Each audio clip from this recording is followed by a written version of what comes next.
So, purihin ang Panginoon. Hallelujah. Isang magandang gabi po sa ating lahat.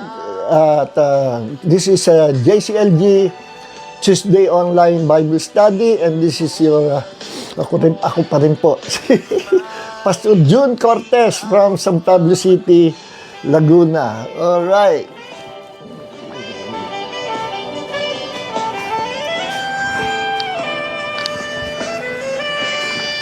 So, purihin ang Panginoon. Let's start na po sa ating Bible study. At umabol na lang mga kapatid. Wala na po tayo oras. God bless everyone. At nawa, nasa mabuti kayo kalagayan. So, let us pray po, mga minamahal. Heavenly Father, once again, we come before your presence in the mighty name of the Lord Jesus Christ. Panginoon, ikaw po ang Diyos na pumuspos sa amin sa gabing ito. Let us all be filled with the fresh anointing of wisdom and revelation for the glory of the name of Jesus. And let us study your words, and your words will become alive in our hearts, Lord. It will become a rhema words, a revealed knowledge of God. At kami ay mapupuspos ng spirit of wisdom and revelation sa gabing ito. Maraming po salamat, Panginoon. Sa gabi ito, we honor and we magnify, we exalt the name of the Lord Jesus Christ. The name of Jesus be exalted forever and ever. Hallelujah. Purihin ang Panginoon. Father God, heal those who are sick. As they hear, believe, and receive your words, they will be healed from all kinds of sickness and disease, even cancer. Even yung mga incurable diseases, Lord, will be healed by the power of your words. For there is power in the word of the living God. Marami po salamat, Panginoon, sa gabing ito. Lord, ikaw po ang mag-release ng blessing sa mga anak ng Diyos at sa bawat isang nakikinig ng iyong salita. Whether they are children of God or unbelievers, they will be blessed tonight, Panginoon. And all glory and honor belongs to our Lord God, Savior, Jesus Christ. Amen and amen and amen. So, purihin ang Panginoon. Salamat po sa awit ni Pastor Boy or Luis Baldomaro, ang ating kaibigan na namimiss natin, matagal natin hindi nakikita, hindi nakakasama. Alright. So, ngayong gabi, diretso na po tayo sa pag-aaral salita ng Diyos dahil ay natin gabihin tayo. So, this is part 3 ng ating pong lesson, no, na pinag-aaralan natin. Ang title po nito, Why the Devil Attacks the Word of God. Bakit inaatake ng diablo at ng mga demonyo ang salita ng Diyos? Ano bang meron ang salita ng Diyos? Bakit inaatake, ano? Okay. Ang reason, because the Word of God is the Word of God. Okay. May mga blessings po kasi na inire-release ang Diyos kapag atin pong pinag-aaralan, kapag atin pong ina-apply ang salita ng Diyos sa ating buhay, merong blessings, marami pong blessings. At maraming mga Kristiyano, matagal na sa panampalataya, hindi pa nila alam yung mismong kapangyarihan ng salita ng Diyos. Yes. At ito po, nasubukan ko kasi in-apply ko ito sa sarili ko. No? At purihin ang Panginoon. At sa loob po ng almost more than 40 years in the ministry, ina-apply ko lagi ito sa salita ng Diyos. Nakikita ko ang kapangyarihan ng salita ng Diyos, the unlimited power of the Word of God. Meron lang talagang kondisyon. Ano? Pag hindi ito nagkatotoo, hindi ito nangyari, ang problem hindi sa Panginoon, ang problem po ay nasa atin. Maybe we're lack of faith, maybe our heart is filled with doubt, unbelief, or worries, or fear. Marami po kasi mga hindrances sa ating pananampalataya at sa manifestation ng salita ng Diyos. No? Okay, at yan, pag-aaralan po natin ngayong gabi, sisikapin ko pong matapos. Ano? Gaya sinabi ko last week, the devil's worst nightmare is the Word of God. The coming of the Word of God. Una-una, ito ang worst nightmare ni Satan. Ano? Yung pagdating ng living Word of God. Who is the living Word of God? No? According to John chapter 1, verse 1, 2 and 3, and verse 14, in the beginning was the Word, and the Word was with God, and the Word was God, and the Word created everything. The whole universe were created by the Word of God. No? And who is this Word of God? Walang iba kundi ang Panginoong Jesus. Kaya sabi sa John chapter 1 verse 3, kung wala ang salita ng Diyos, walang malilikha. Kung wala si Jesus, walang malilikha. Colossians 1:16, ang sabi, by Him, sa pamagitan ni Jesus, everything was created both in heaven and on earth, visible and invisible. Everything was created by Him, created for Him, and through Him. Sino yung manlilikha na Diyos na kung tawagin Word of God? Si Jesus Christ na ating pong Panginoon. So meron siya title na The Living Word. Bago pa ibinigay sa kanya ang pinakadakilang pangalan, ano, sa langit at sa lupa, walang iba kundi Yeshua, the name Yeshua or Jesus. Bago pa ibigay sa kanya ng Ama, ay nauna na siya ay tinatawag ng Word of God, or sa Greek po, yung salitang word ay logos. Merong mahalagang dalawang salita na pinag-aralan natin nakaraang linggo, the logos and rema, no? The logos is the whole Word of God, the whole commandments of God, the presence of God, the plans of God, the counsel of God, the Word of God. You know, yan ang logos. The whole Bible is called logos, the Word of God. Ano? At ang rema naman, sa Greek, rema means specific revealed Word of God. Ano? Galing mula sa logos, lumabas ang specific revelation at the right time, the right place, right people, right person, dumating ang kapahayagan ng Diyos, the spirit of wisdom and revelation. At yan ang tinatawag na the Rema Word of God. No? Pinag-aralan po natin yan. So, ito yung dalawang Greek word na mahalaga. No? Tatlo pa nga yan pero wag na yung isa. Ito nila, Logos and Rema. At si Jesus, tinatawag na living word. No? As a divine person, tinatawag din siya living word. Jesus Christ is the living word. The Bible is also called the living word. Now, mula kay Jesus na siya ay nagkatawang tao, He preached the kingdom of God, He healed the sick, He cast out demons, nagmamanifest sa Kanya ang buong kapangyarihan ng Diyos, ang mga himala, no? At lahat ng yun ay through the anointing of God and through the words na lumalabas sa bibig ng Panginoong Hesus. Mula sa living word, walang iba kundi si Jesus, lumalabas ang kapangyarihan ng Diyos through the Rhema word of God. Okay? Every time si Jesus magsalita, nagkakaroon ng himala. Remember, kaya nga, from the living word comes out the revealed word or Rhema word. Mula sa whole Bible, kung tawagin Logos, pagka may specific word na ini-reveal sa iyo ang Panginoon at naging buhay sa iyo, yung po ay revelation knowledge or revealed knowledge of God, or kung tawagin sa Greek ay Rhema. Okay? Rhema. Okay. Now, pwedeng ang isang Rhema ay even a single word can become a Rhema word. Yes. So, remember nyo si Jesus ay naglakad sa tubig, no? Natatandaan nyo yung senaryo na yon? Sumunod si Jesus, pinauna niya ang kalmang alagad, sige, umuna na kayo, susunod na ako. Tapos at midnight, nung madaling araw, biglang nakakita sila, ano itong multo? Naglalakad sa ibabaw ng tubig. Sabi, ako ito. Si Jesus ito. Naumpisa, natakot sila eh. Tapos nung malapit na, sabi ni Peter, nakita ni Peter si Jesus nga. Ano? Pero challenge si Jesus, Lord, sige nga, ikaw nga. Palakarin mo rin ako sa tubig, kagaya ang ginagawa mo.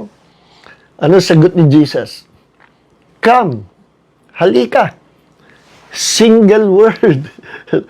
One word from God can change your life forever. One word from God can change your situations. One word from God can release blessing. At nung sinabi ni Jesus yun, nagkaroon ng pananampalataya si Peter. Anong ginawa ni Peter?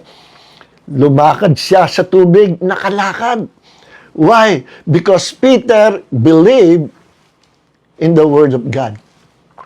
Come. Isang word lang yun, come. You see, Rhema can be a one word expression of the Logos.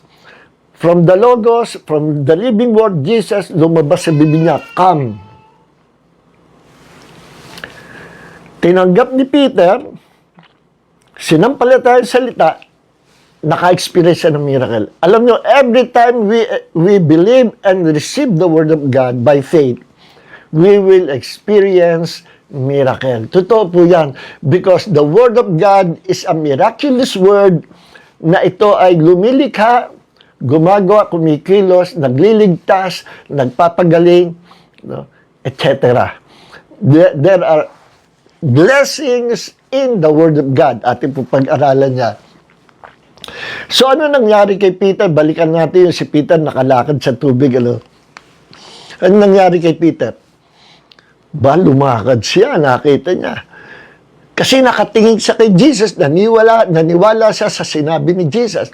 Then suddenly, naramdaman niya yung malakas na hangin. Lumalakas na yung hangin. Lumalakas yung hangin. Then, napansin ni Peter, tumataas yung mga alon. Then, nasabi sa Bible, at siya ay natakot siya, at nagpasimula siya lumubog. At nung siya ay lumulubog na, humingi siya ng saklolo kay Jesus, Lord, help me. Tinaas siya ni Jesus. No? When we call upon the name of Jesus, He will help us. Pero sayang, tuloy-tuloy na sana yung paglakad ni Peter. Bakit nawala yung miracle kay Peter? Kasi nagkaroon siya ng pag-aalinlangan, doubt. No? Bakit siya nagkaroon ng pag-aalinlangan? Kasi tumingin siya sa problema na darating. Hindi pa nga nagkakaproblema, iniisip na niya, nakakatakot eh. So tumingin siya sa problem, anong pwede maging problem? Lumalaki na yung alon. No? Baka tumabo sa kanya. Ano pa? Yung hangin malakas. No? Hindi ordinaryo. So baka siya malunod. Ano? So nagkaroon ng una, inalis ni Peter ang paningin niya kay Jesus at tumingin siya sa problema. Huwag niyong aalisin ang inyong mata ng inyong pananampalataya sa Panginoong Hesus. para patuloy at patuloy na tayo lumakad into the realm of the miraculous. Because every time we believe the Word of God, we can walk into the realm of the miraculous. Yes. Kumbaga sa barrel, loaded, ano? Pero hanggat hindi mo kinukulbit yung trigger, yung gatilyo, hindi puputok. Kailan puputok yun? Pag kinulbit mo yung trigger ng barrel, saka puputok. Ganun din, ang power of God's kingdom and miracles are all available para sa atin, pero hanggat hindi natin kinukulbit ang trigger, walang mangyayaring himala. Ano yung trigger? Our faith. Faith is our trigger to activate the miracles of God, to activate the power of the Word of God. Yes. So, ibig sabihin, kung ikaw ay nakalakihan mo, tinuro sa church, no, ang salita ng Diyos ay basta salita lang, no, parang salita sa libro, that's all, wala kayong makikitang miracle. Pero kung nakagisnan mong church ay nagtuturo na ang salita ng Diyos ay may power, at hindi basta power, unlimited power, creative power. Kung meron kang ganyang pananampalataya at patuloy ina-apply mo, every time you see or you read or meditate or you study the Word of God, ina-apply mo ang faith sa salita ng Diyos, you can walk into the realm of the miraculous. Kagaya ni Peter, lumakad sa tubig ng himala. Okay? Nangyari, inalis niya kay Jesus ang paningin niya. Kaya pagka tumingin ka sa problema, hindi na kay Jesus, lulubog at lulubog ka lalo sa problema. Unless you call upon the name of the Lord, matutuluyan kang lumubog. You see? At nung naiaw si Peter, ang sabi ni Jesus, ikaw na, ikaw na walang pananampalataya. Saan ka nagduda? Saan ka nag-alinlangan? Oh, you of little faith. Ano? Saan ka nag-alinlangan? Bakit wala kang pananampalataya? Napagsabihan patuloy si Peter na lack of faith. Bakit? Ang mga manampalataya na tumitingin sa problema, hindi sa Panginoon, lack of faith. Or maybe you have little faith. Pag little faith, may mga bahagi sa puso mo yung doubt, worries, fear, unbelief. No? Okay. So, makikita nyo, isang word lang yon. Nagkaroon na ng miracle. No? One time, lumapit kay Jesus, yung tao na ang anak ay inaalihan ng demonyo, nasa bahay, Lord, tulungan mo anak ko, may sakit. Sige, umuwi ka na. Magaling na yung anak mo. Pag uwi na, magaling na yung anak niya. Lumapit ang tawag dito.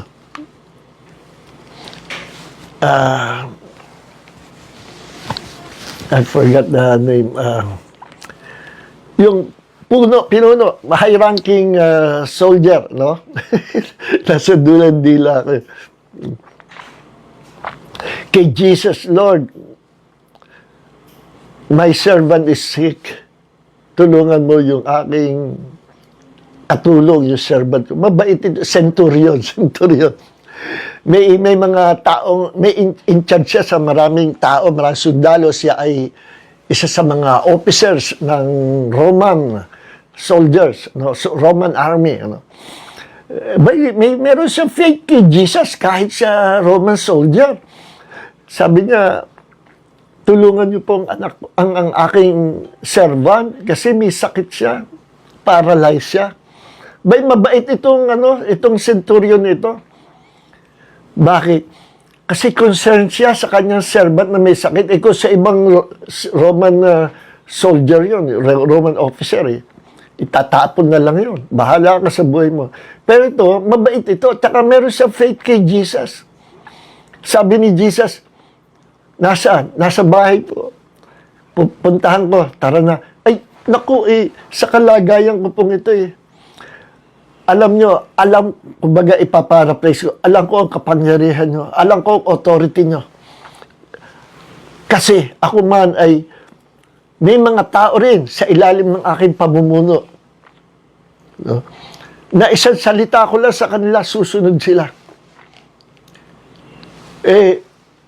Kahit na po huwag kayo pumunta sa bahay namin. No? Alam ko may mangyayaring himala.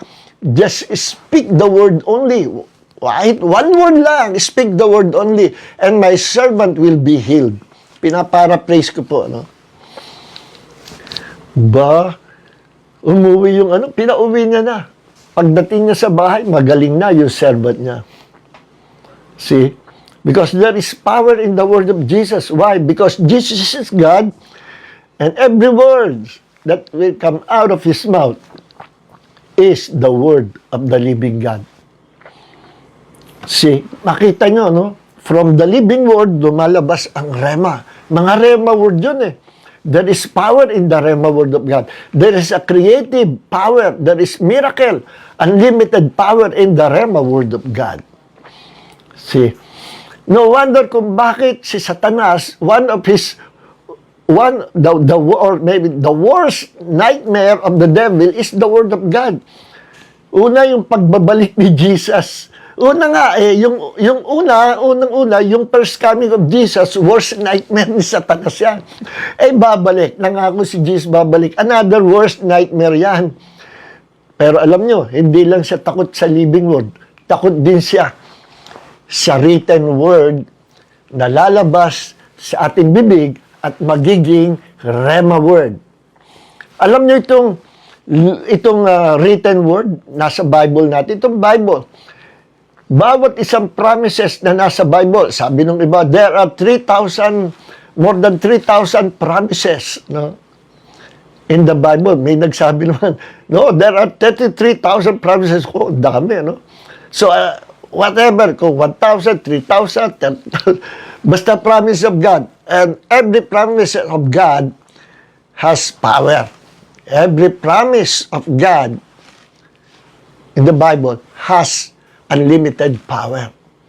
Yes, yan ang hindi alam ng marami. Akala mo, written word lang. Pag ang salita ng Diyos, sinampalatayan mo sa iyong puso, after maintindihan mo ang salita ng Diyos, ito po secret of God's power, or the secret power of the Word of God.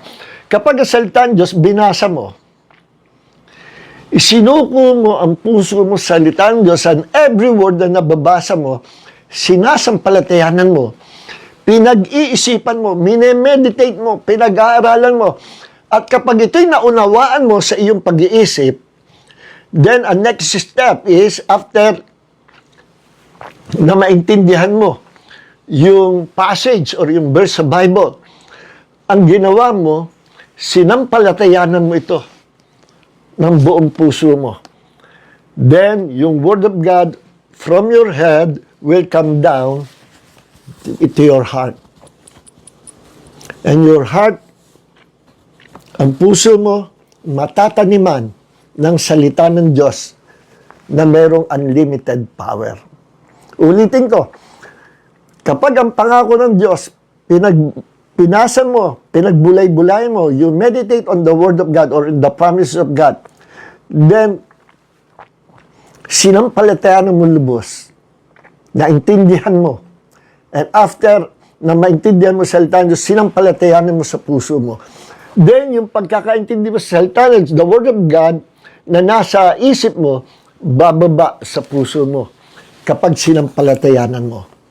Okay? Now that the Word of God is in your heart, no? Paniwalang-paniwala ka, you are fully convinced that that Word is really true. Then, kapag kumbaga sa barrel, loaded ka na, ano? Kumbaga sa Armalite o sa barrel, ano?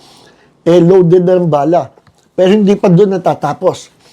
The Word of God in your heart must be released through your mouth. The Word of God in your heart must be released by speaking the Word of God through your words. So kapag sinalita mo, dineclare mo ang pangako ng Diyos sa iyong bibig, ulitin ko, there is unlimited creative power in that word, because that word is the word of the living God. It is a rhema, a revealed word of God na merong creative power. Merong mangyayari every time you release the word of God from your heart by declaring it or by decreeing it. See? Kapag dinideclare mo salita ng Diyos o dinidecree mo, kino-confess mo, kailangan ang iyong kumpiyansa, meron kang faith in your heart. Your heart must be filled with faith at ikaw ay walang duda na kapag nirelease mo ang salita ng Diyos, ito'y mangyayari. You are fully convinced that the Word of God is true. Then, makikita mo ang himala na salita ng Diyos. Whether it is for financial problem, whether it is for healing, or for sickness and disease, that you need healing, deliverance, etc., release the Word of God. Release the Word of God. Sapagkat ang salita ng Diyos, kapag nirelease ng tao may pananampalataya sa pamagitan ng kanyang words o salita, makikita niya ang himala ng Diyos.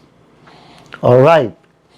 Now, kapag yung hindi nangyayari, kasi pwede nating i-assess o ating tingnan yung ating sarili pananampalataya. Saan ako nagduda? Ako ba ay natakot? Yan, i-check nyo ang sarili nyo. No? Natakot ba ako? O ako ba'y patuloy na nag-aalala? Ang puso ko ba'y puno ng pag-alinlangan? O ang puso ko'y nagsasabi, baka nga totoo, subukan ko nga. Yung mga ganyan attitude. No? Wag mo na subukan. Wala kang makikitang kapangyarihan. Bakit? Your heart and mind is still full of doubt. You are not yet fully convinced. Ulitin ko, ang sikreto to activate the power of God's Word is when you are fully convinced, fully assured, or fully persuaded that the promise of God is true. Okay. Kagaya sinabi dito, no? To activate the power of God's Word, you must be fully convinced that the Word is true. Romans 4:21. Ito'y patungkol kay Abraham, ama ng ating pananampalataya. Sabi dito, Abraham, he was fully convinced that God promised, that what God promised, he was also able to do. At si Abraham daw ay todo talaga fully convinced, na-convince siya na ang pangako, ipinangako ng Diyos ay magkakatotoo. See? Yung sikreto, na-develop ang faith ni Abraham nung kinalaunan na dumating ang kanyang faith sa kalagayan na hindi na siya nag-aalala, hindi na siya nag-aalilangan, walang doubt, walang worries, walang fear, walang unbelief.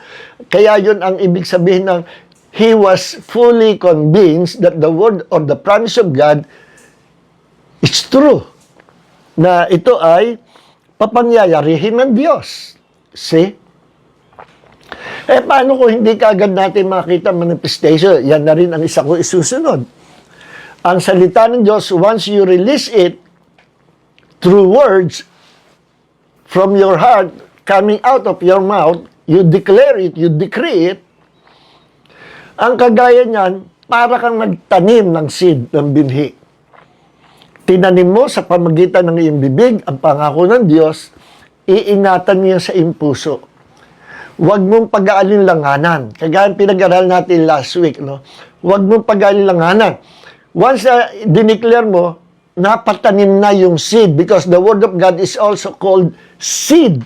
It is like a seed that will grow 24 hours a day. Sabi ng Panginoon. Yes. Sinabi yan. No? Sabi ni Jesus, He also said, this is what the kingdom of God is like. A man scatters seed on the ground. Night and day, whether he sleeps or gets up, the seed sprouts and grows, though he does not know how. Mark chapter 4, verse 26 and 27. Ang mga farmers, pag nagtanim, once naitanim yung bigas, matutulog na yan ng mahimbing. Kukumputin na niya kung magkano ang kikitain nila. Sa pananim na 1 hektarya, magkano, ilang sako yan. Aasam-asam na sila. Huwag lang babagyo. Ito ang kikitain natin. Excited na sila. Hindi sila nagdududa kasi alam na pag tinanim, tutubo. Huwag lang babagyo. Hindi sila yung kagaya ng iba na ay 1 week na hindi pa na laki ito. Tingnan ko nga ugat, naku, binunot. Hindi mo na pwedeng palakihin niya, binunot mo na. Hindi na magmamanifest yung blessing ng salita ng Diyos kasi binunot mo sa pamagitan ng pag-aalinlangan mo. No? Yan din yung sinabi sa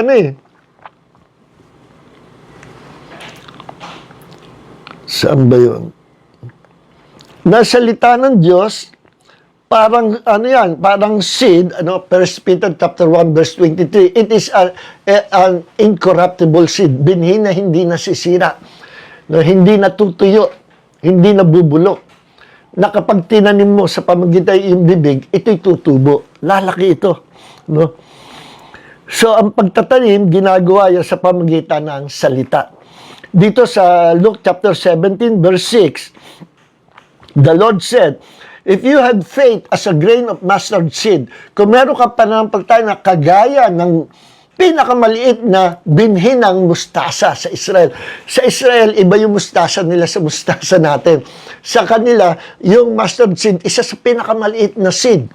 Pero lumalaki ng 12, 18 feet ang taas. No? At sabi dito, kung meron kang pananampalataya na kagaya ng binhi ng mustasa, kagaya. Ano yung kagaya? Na kapag tinanim mo, lalaki. Yun yung kagaya ng mustard seed. Pag tinanim, kahit napakaliit niyan, mukhang hindi lalaki, pero lalaki. Kasi tinanim mo. Yun yung sinasabi, if you have faith like a grain of mustard seed. Yung iba naman, mali interpretation, pati Bible translation, mali.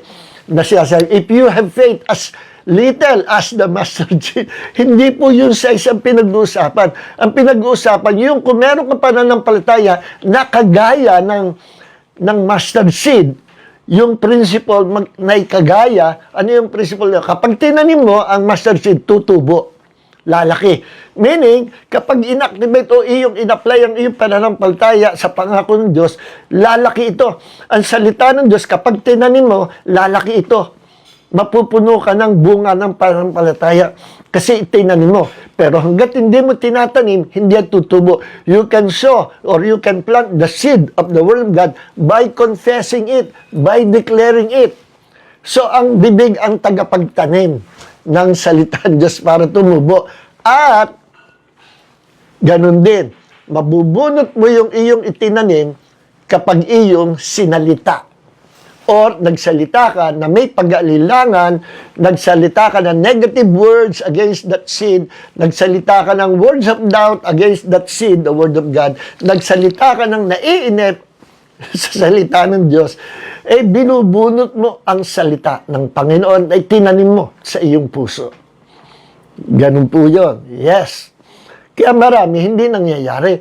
Ang Diyos mismo nangako na walang salita niya na hindi maaring hindi magbubunga. Basahin natin. Isaiah 55 verse 11. So my word that comes from my mouth will not return to me empty, but it will accomplish what I please and will prosper in what I send it to do. Ang salita ko, sabi ng Panginoon, hindi maaring hindi ito babalik sa akin na walang bunga. Meaning, kapag ito'y binalik nyo sa akin, ang salita ko, tiyak ito'y magbubunga. Ito'y magpa-prosper. Ito'y magbibigay ng blessing sa mga tao na pinagsiguan ko ng aking salita na ini-apply ang salita ng Diyos. Ibinalik ang salita ko sa akin, sabi ng Panginoon. So we must return the Word of God to our Father God. Sa anumang para, paano natin may babalik ang salita ng Diyos sa Diyos para ito daw ay magbunga. Dahil sabi ng Panginoon, walang salita ko na ibinalik sa akin na hindi maaring hindi magbubunga. Paano natin maibabalik ang salita ng Diyos sa Panginoon para ito'y papagbungahin niya? Simple lang. By decreeing, or by declaring, or by saying, or by confessing, by professing, by declaring the word of God or the promises of God. See? Kaya dinideclare talaga salita ng Panginoon para ibalik natin sa Diyos, ipaalala natin yung kanyang sinabi. Every time we declare the word of God, pinapaalala natin sa Diyos yung kanyang pangako. At sabi ng Panginoon, surely, tutugunin ko kayo. Walang salita ko na ibinalik sa akin ang hindi maaring hindi magkakaroon ng blessing sa aking pinagbigyan nito na marunong magbalik sa akin. Paano natin ibabalik sa salita ng Diyos? Confess the promise of God. By confessing the promise of God to our God, pinapaalala natin, we are reminding Him of His promises. Yan ang sinabi ng Panginoon sa Isaiah. Sa book of Isaiah, paalalahanan mo ako. Remind me. Paalalahanan mo ako. Sige. Gusto ng Panginoon, pinapaalala natin sa Kanya. Binabalik natin sa Kanya yung Kanya sinabi. Kaya sabi dito, walang salita ko na babalik sa akin na hindi maaring hindi magbubunga. Okay? Ano pa? Jeremiah 1:12. Then the Lord said to me, you have seen well, for I am watching over my word to perform it. Okay. Ang aking salita ay aking papapangyarihin, sabi ng Panginoon. No? Sa ibang translation, I am hastening my word to perform it. Aking minamadali, inaagad ko ang aking salita upang ito'y papangyarihin. Kita nyo? Once na nirelease natin ang sa pangako ng Diyos, binalik natin sa Panginoon, mamadaliin ng Diyos na papangyarihin ito. Yes. Okay. Now, Psalm 89 verse 34. I will not violate my covenant, nor will I alter the utterance of my lips. Hindi ko kokontrahin ang aking covenant, at ang covenant ng Panginoon ay full of promises. Hindi ko kokontrahin ang mga pangako ng aking covenant sa inyo. Kundi ito ay hindi ko babaguhin. Ang aking salitang sinalita ko, hindi ko babaguhin. Ito ay bagkos papangyayarihin ko, sabi ng Panginoon. Pinaraphrase ko lang to. Psalm 89 verse 34. I will not violate my covenant, nor will alter the utterance of my lips. Okay? Now, Psalm 138 verse 2, sa Amplified Version. I will bow down in worship toward your holy temple and give thanks to your name for your loving kindness and your truth. For you have magnified your word together with your name, sapagkat tinaas mo ang iyong salita na gaya ng iyong pangalan. Okay. So, pag ating pinag-aralan ito, sa iba-ibang translation, magkakaiba rin ang dating. Sa King James, I think, you have exalted your word more than all your name. Parang ganun yata, if I'm not mistaken. Tinas mo ang iyong salita na higit sa iyong mga pangalan. Parang ganun. Pero parang asiwa. Sa ibang translation naman, itinaas mo ang iyong salita. You have exalted your word kagaya ng pagtataas mo sa iyong pangalan. O equal. Mukhang mas maganda yun. Tingnan natin sa Amplified. Sabi sa Amplified, for you have magnified your word together with your name. Iyong pinalaki, itinaas mo, pinahalagahan mo, pinalaki mo ang iyong pangako, ang iyong salita, gaya ng kalakihan, kadakilaan ng iyong mga pangalan. Yun yung sinasabi dito. Meaning, the promise of God, the Word of God, and all the promises of God are equal with all the names or all the titles of God. Equal ang kapangyarihan ng pangako ng Diyos o ng salita ng Diyos, equal yan sa pangalan ng Panginoon. And the name of our God has integrity. Merong integrity ang pangalan ng Diyos. There is integrity in the name of God. Kapag nasira ang pangalan ng Diyos, gugunawin niya ang buong universe. Yes, ganyan katindi yan. So, ang sabi, kung gaano katotoo, kung gaano ang integrity ng pangalan ng Diyos. Anong pangalan ng Diyos? Yahweh. Ano ang pangalan ng Diyos na nanirahan sa atin? Yahweh Joshua. Na nung pinagsama, Yeshua. In English, Jesus. In Tagalog, Jesus. Kaya ang ibig sabihin Jesus, Emmanuel, God with us. Gusto lagi ng Diyos, makapanahan siya sa tao, sa kalagitnaan natin, at manahan sa ating katauhan ang Panginoon. Ganon ang Panginoon natin. Gusto lagi kasamahan tayo. No? Kaya, ang pangalan ni Yahweh ay equal sa kanyang mga pangako, sa kanyang salita. Nang ibig sabihin, kapag ang salita ko hindi nangyari, taya ko ang aking pangalan. Tinataya ko ang integrity of my name kapag ang pangako ko hindi nangyari. Naku, bigat nun. Bakit minsan hindi nangyayari? Wala sa Diyos ang problem. Hindi nagkulang ang Panginoon sa integrity of His name and integrity of His word. Ba't hindi nangyari? Ang may problem yung tao na pinagsuguan. Ulitin ko, may mga ilang problems madalas ang tao. Lack of faith, doubt, unbelief, worries, fear, lack of patience. Yan ang problem. Kapag nandyan yan, mawawala sa isay ang pangako ng Diyos. Yes. Kasi you are not fully convinced that the Word of God is true at merong integrity, kaya hindi mangyari. Kaya ang sikreto, so that the power of God's Word ma-activate, ang sikreto is, you must be fully convinced that His promises or His Word is true. At kanyang papangyayari ito. Yung two words sa'yo, fully convinced.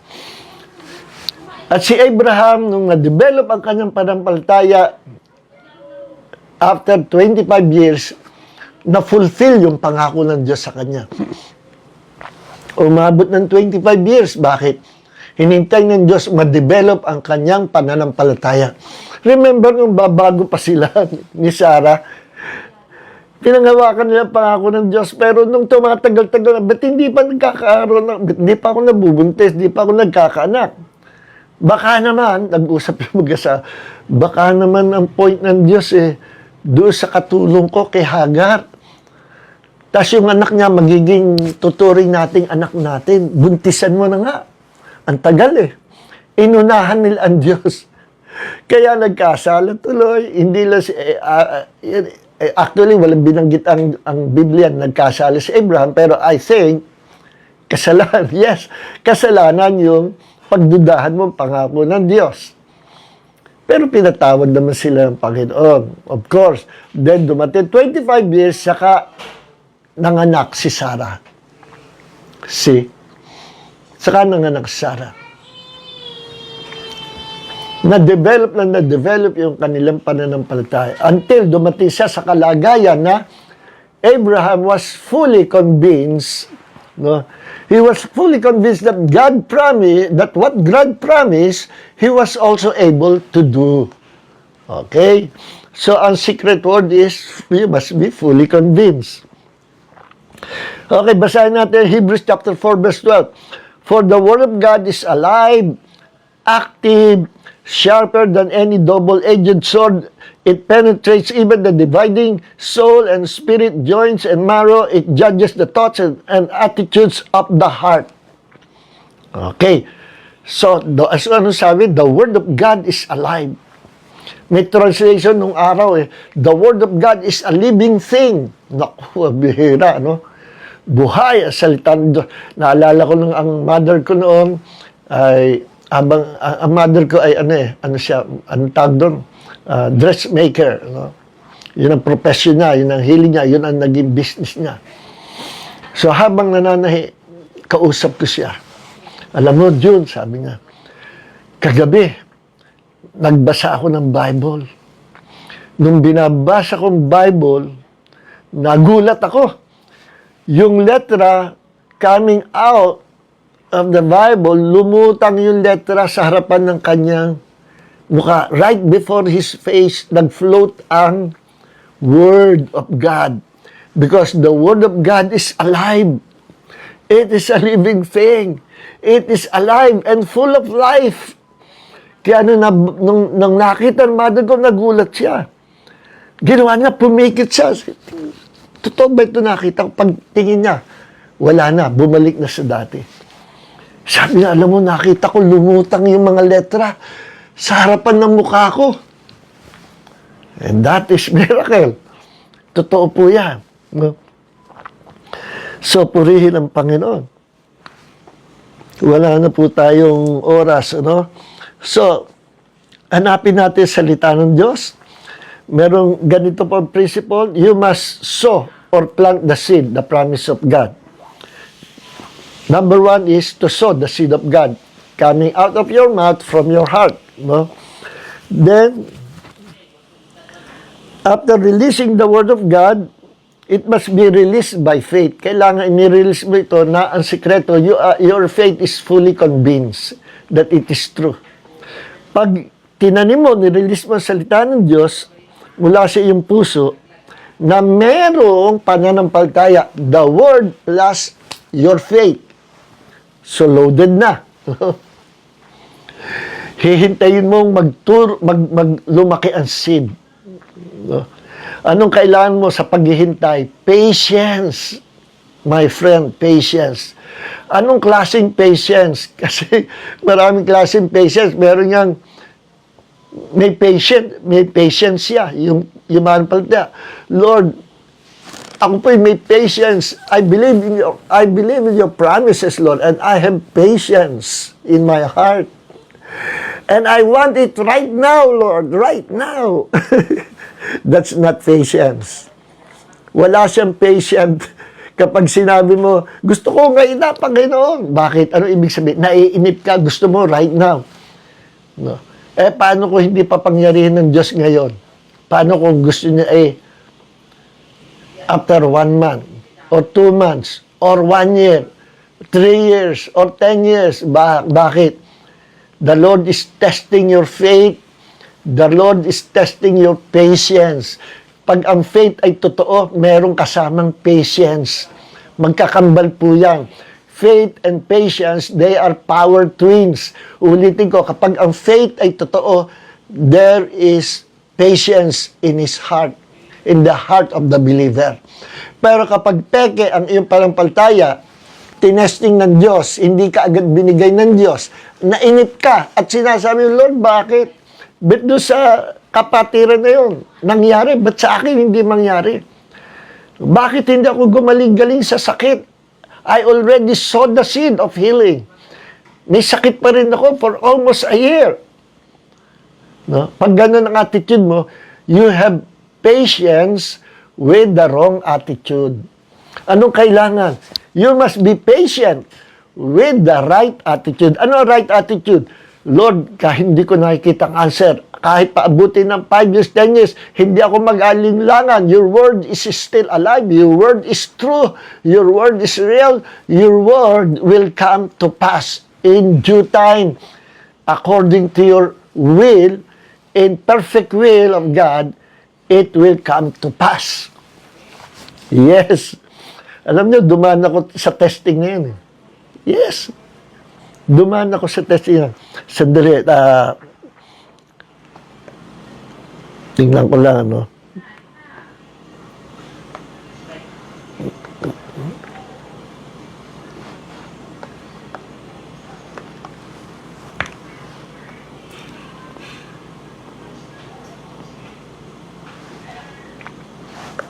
Sandali po.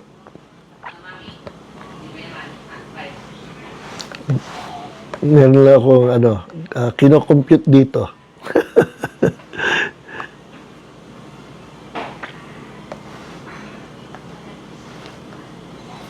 Okay. May kino-compute ako dito. Sabi ko, anong taon ba nung kinuha ko ang seed of the Word of God about healing, for my healing. Kasi problem ko nung ako ay bata pa, pinanganak na ako na may hernia ako. Alam niyo hernia, yung bumababa yung bituka. At minsan sumisiksik sa singit o sa sex organ ng lalaki. No? Kaya yung ganon, minsan, pag nabutas yun, lumusot ng tuluyan o operahin, emergency. Ganyan yung nangyari sa tatay ko. Meron siyang hernia, nagbuhat pa siya ng mabigat. No, pagbubuhat niya, umiri siya, lumuslos yung bituka. At nung gabi, hindi na siya makakausap. At nasa ibaba yung mother ko, siya na may nasa taas, masama raw ang kanyang pakiramdam, humiga muna sa kama. Hindi na siya makasigaw, makapagsalita. Ibinato niya yung bote sa dingding. Sa sakit. Nagulat yung mother ko, pinanik, ay namimilipit na sa sakit. Dahil sa hernia. So, emergency, inoperahan yung tatay ko sa hernia. At no, okay, pinanganak, ay meron din akong ganong, tinanong ko doon sa isang surgeon, sa isang doktor, saan nanggagaling yung hernia? Kasi nung bata pa ako, nilulundag ko yung mga bubong. Hindi kaya dahil doon. Sabi nga, congenital yun. No? Maaaring ninana ko sa tatay ko. At yun, problem ko. No? Noong aking bata pa, gusto kong mag-aral ng karate, martial art, kasi nabubuli lagi ako ng mga pilyo kong classmate.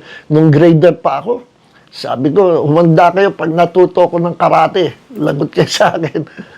Hindi ako marunong makipag-away. Hindi ako war freak. Kaya lagi, matangkad na ako, no, pero nabubuli ako. No? Kaya high school na nag-aral na ako ng karate, hindi na ako nabubuli. Okay, ngayon, sabi ko sa doktor, hindi ako mapalag. Sinamahan ako kapatid ko sa doktor. Dok, tingnan nyo nga kapatid ko. May lus-lus daw siya, may hernia daw siya. Ay, meron nga, chinek, meron nga. Dok, pwede po ba ako mag-practice ng karate? Ay, wag na, magsisisi pa yun. Baka lalong maggrabe ka. Bawal. Katigas sa ulo ko. Kahit bawal, nag-practice pa rin ako. Wala naman nangyari sa akin masama. Then, noong 1977, nakilala ko ang Panginoon. No? Then, napapunta ako sa isang church, siguro mga banda 1980, nakarinig ako ng teaching ng faith, about faith, that there is power in our faith, there is power in the Word of God. Kinlaim ko na noon pa, Lord, I claim my healing right now. Kaya napakinggan ko that there is power. No? Kapag kami nanampalataya sa iyong pangako, mangyayari ito. Pamula noon, hindi ko na pinag-alinlanganan. Every year, hinihintay ko yung manifestation ng miracle of God. Wala akong makita. Wala akong makita. Then, finally, so let's say from 1980, nag-manifest, pinaalala ko sa Panginoon, Lord, yung pinapaalala ko sa iyo. Kasi, pastor na ako noon . Every time I preach the word of God sa pulpit, pag uwi ko, tinatas ko yung paa ko sa kisame parang bituka, bumaba uli, tumaas uli, ano. So, isang istorbo sa akin yun, no. Pag naglalakad ako parang ng matagal, ano, o kaya nagkarate ako ng parang bumababa, istorbo sa akin. Kaya sabi ko, Lord, hindi ako mag-aalinlangan. From 1980, noong 2011, sabi ko, Lord, salamat. Ilang years inintay ko, I believe I was already healed. Noong pang 1980, I was already healed noon pa. And I received my healing kahit hindi pa. I already received my healing. That is speaking by faith. Alam nyo, 2011, nakagulat na lang ako. Nakita ko sarili ko, I was completely healed from hernia. I received the genuine 100% miracle of God. God healed me from hernia. Sa anong paraan? By believing the promise of God. And I was declaring every day, Lord, thank you, Lord, for healing me from hernia. Hindi ako operahan. No? Hindi ako operahan. I am already healed and I receive my healing, Lord. Kahit wala pa. Kahit wala pa, kinoconsider ko na pinagaling na ako ng Panginoon. No? Gaya ng sinabi ng salita ng Diyos, Romans chapter 4, verse 17, ito yung pananampalatayang tinuro ng Diyos kay Abraham. As it is written, sabi ng Diyos kay Abraham, I have made you a father of many nations in the presence of him whom he believed. No? Ginawa kitang ama ng maraming bansa sa harapan ng Diyos na iyong sinasampalatayanan. No? That is God.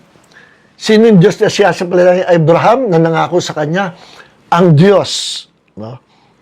Who gives life to the dead, ang Diyos na nagbibigay ng buhay sa mga patay, and calls into being things that do not exist. Sa King James, sa New King James, mas maganda, and calls those things which are not as though they were.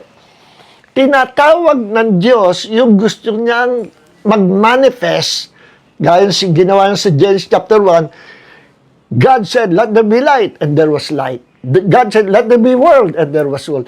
Kung ano yung gusto niya mangyari, tinatawag niya. He's calling those things na kahit wala pa, kinoconsider niya na nandyan na. Considering those things which are not as though they already existing, kahit hindi pa. Then that is faith. Yun ang faith na tinuro niya kay Abraham na kahit wala pa, maniwala ka na nandyan na. No? Yun ang faith na hinahanap sa atin ng Diyos. Considering those things which are not yet manifesting in the natural realm, you considering it as it is already existing. No? God calls those things that are not exist or which are not as though they were already existing. See, that is sweet. Kaya pala, nung mabasa ko yung Mark 11:24, ano sabi dito? Tingnan yung sabi dito. Therefore I say to you, sabi ni Jesus, all things for which you pray and ask, lahat ng inyo'y papanalangin, no? At inyong hihilingin, sabi ni Jesus, believe that you have received them. Tapos na. Believe that you have received them. Sa Tagalog, sampalatayanan nyo na tinanggap nyo na kahit wala pa. That you have received them and they will be granted to you. Kapag ang paniniwala mo, sinasampalatayanan mo ng pangako ng Diyos, ay tinupad niya na kahit hindi mo pa nakikita ng iyong mga mata, hindi mo pa nararamdaman ng iyong katawan na totoo na. Pero kinukonsidera mo na tapos na, tinugong ka na ng Diyos kahit wala pang ebidensya. That is 100% Bible faith. Ganyan ang faith ng Diyos. Alam niyo ba, ang faith natin galing yan sa Diyos, siya may-ari niya, binigay lang sa atin. At ang faith ng Diyos, hindi yan yung maniniwala ka sa mas mataas sa iyo. Hindi lang ganon. Faith is a force. It is a mighty power from God. Sa Kanya galing yun. At ibinigay, tinuturo kay Abraham at ngayon binigay din sa atin. We receive the faith that comes from God by hearing and believing the Word of God. Romans 10:17, faith comes by hearing and hearing by the Word of God. Kagaya ngayon, Word of God itong binibigkas ko. As you believe and receive this Word, something good, something great is going to happen as you receive and believe this Word, because this is the Word of the living God. Ginagamit lang tayo. Yes, mga kapatid, no? Yung sinasabi ng Panginoon. So, itanim ang salita ng Diyos by declaring it, confessing it, then by faith, sampalatayanan mo, na yan, kahit hindi pa lumalaki, hindi pa nagmamaterialize, sampalatayanan mo, na tapos na, nangyari na, nandyan na kahit wala pa. That is faith. No?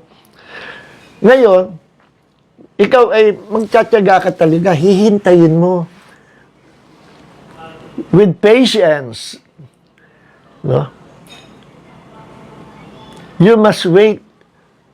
Be patient with the right attitude. Baka nga may patience. Lord, ito, naghihintay ako with patience. And I want it right now, Lord. I want it right now. Ay, wala kang patience. So be patient and wait with the right attitude. That is the definition of biblical patience, nakapartner, kakambal ng faith. See? So hanggang dito na lang, mga minamahal, ano, sa purihin ng Panginoon. Ituloy natin sa susunod, sa Friday. Ano? So, Heavenly Father, maraming salamat at Panginoon, nawa i-apply ng mga kapatid ang principle of faith in your words. Ito po'y totoo, Panginoon, at dalangin po namin, maranasan namin patuloy ang kapangyarihan, the unlimited power of the Word of God, the secret power of the Word of God, maranasan ng bawat isang nakapakinig ng salita nito, Panginoon. Maraming po salamat, Panginoon. Hindi mo nilimitahan ang iyong mga pangako, ang iyong mga pangako, ang iyong salita, hindi mo nililimitahan. At hindi mo ito lilimitahan sa amin. As long na hindi rin namin ito nililimitahan sa iyo. Maraming po salamat, Panginoon. Thank you, Lord. We will call those things which are not as though they are already existing. Yes, I believe with all my heart, ikaw na may sakit karamdaman, I declare God sent His Word to heal you and you are healed. Sabi ng Panginoon, He sent His Word and healed them. Right now, I declare by faith that the healing anointing of the Lord now, in Jesus' name, I declare healing. I declare life. In Jesus' name, amen. Amen. Praise God. God bless you all, mga kapatid. May the grace of Jesus and the love of the Father and the fellowship of the Holy Spirit be with you all. In Jesus' name, amen. Please share this video. Please like this video. God bless you all.